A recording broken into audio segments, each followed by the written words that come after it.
Hey everybody, this is Kyle, and today I'm going to play an original song for you, show you how I perform it, and talk a little bit about the song, and maybe see if I can fix this horrible lighting situation.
No truth you're telling me, no reason to cry. I wanna know.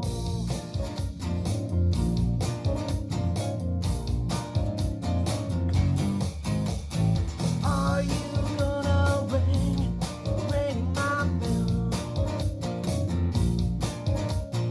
Are you gonna ring my bell?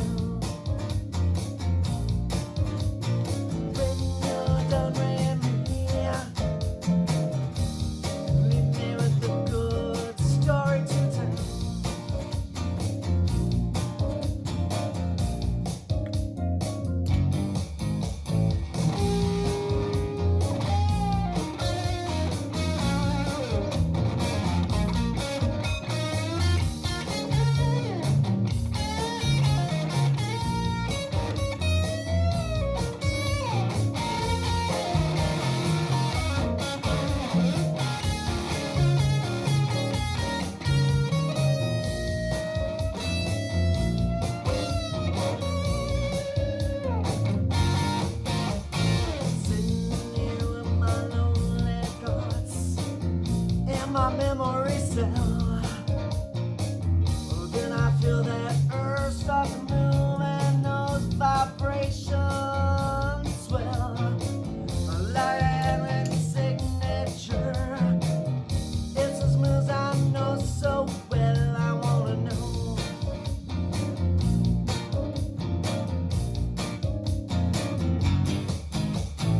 Are you gonna ring my bell?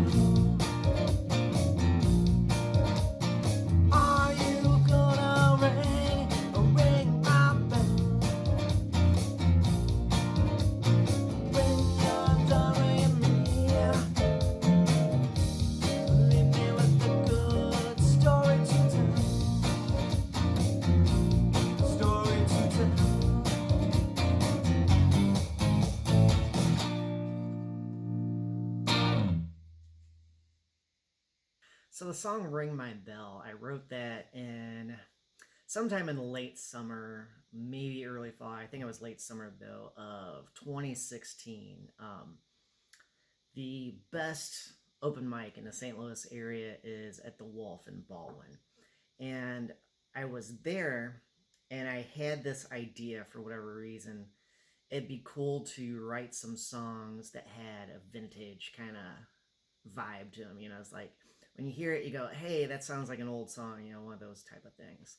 And on the way home, I was thinking of songs from the 60s, songs like Norwegian Wood and Mustang Sally, where you had a whole lot of groove. Well, maybe the Beatles, that song didn't really have the same type of groove. But I was thinking of songs from the 60s like Mustang Sally. It had so much groove where you had like a little bit of that blues and soul kind of mixing together, but it was still a little bit more rock than you know, R&B or something like that.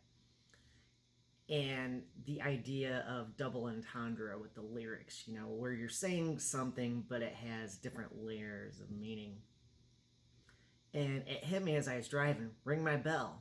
Anybody that's been in a relationship that's gone not the best, it's kind of like you get your bell rung, you know, it's like smack and all that stuff. So I was trying to think of a story to go along with it, and I had the blues riff I was playing, and I thought of Mustang Sally and how that song was structured, and I wanted to have something that wasn't the typical 12 bar blues, or you know, something where, you know, like Johnny B. Good vintage style, you know, that type of blues. I wanted something a little bit more elongated structure wise. So I came up with a story, and usually when I write a song, I try to think, hey, can I come up with a story in 3 parts? You know, beginning, middle, and end. I have a degree in English, so I'm always thinking about story structure when I write songs. And this is a song where that fit extremely well. So, you know, I could set up the story in verse 1, continue the story, and then end the story, you know, and reinforce that whole idea of getting your bell rung through a bad relationship. And I liked it because there's some entendre going on. You know, you could take Ring My Bell in some different ways if you really, really wanted to. And that's what makes it fun. Even though it's a song about a relationship gone bad, you still have, you know, some energy to it. You could dance to it. You know, it's not like a slow, sad, hey, I'm a songwriter kind of song. And I had a lot of fun coming up with it. Oftentimes when performing originals only, I'll use Ring My Bell as my opener song.